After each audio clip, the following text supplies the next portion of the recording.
La grosse difficulté aujourd'hui, c'est qu'on n'a pas une vue claire sur les événements qui peuvent se produire.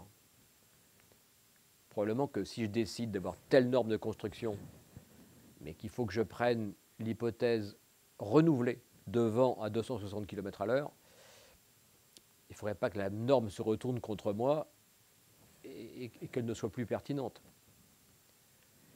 J'ai vu aux États-Unis, vous construisez des digues, des murs autour d'une rivière, ça déborde et le mur devient facteur de crise parce que c'est ça qui a entraîné après que l'eau ne pouvait plus s'écouler et que l'inondation était plus grave que ce qu'on avait pu penser.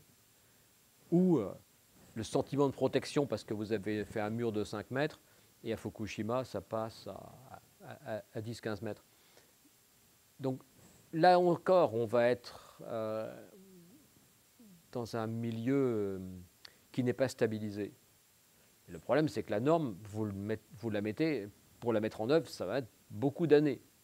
Donc on risque d'avoir un problème de fluidité entre la norme et la découverte des réalités sur lesquelles la norme devrait...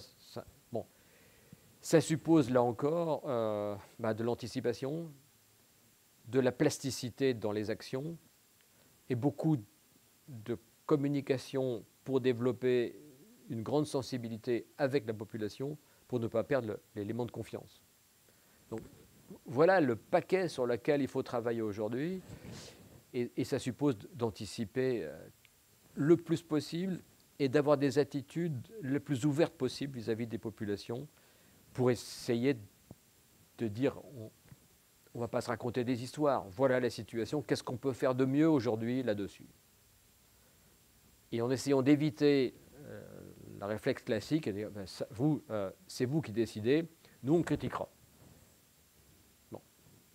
Et donc ça a posé des questions de fond sur quel type de discussion aujourd'hui et toutes les contradictions qui peuvent se produire. On le voit déjà sur les zones dites noires ou autres, où c'est en inondation forte, potentielle, mais là aussi, il faut faire très attention. Je me rappelle, dans un des séminaires de préfets, il y avait un préfet sur un département qui a dit « Moi, je veux bien évacuer les zones à risque ». Chacun avait en tête le camping qui se met dans le lit de la rivière. Il dit « Non, c'est pas ça. Moi, j'évacue les 2 tiers du département ». Donc là, on est à un autre niveau, quoi. Qu'est-ce que je fais avec toutes nos zones littorales? Si on a une élévation des mers et puis une grosse tempête, ça suffit, ce n'est pas la peine d'attendre la fin du siècle. Comment je m'adapte? Et qu'est-ce qui est socialement acceptable? Qu'est-ce qui sera accepté? Et je pense que beaucoup va dépendre de l'attitude des personnes qui sont en responsabilité.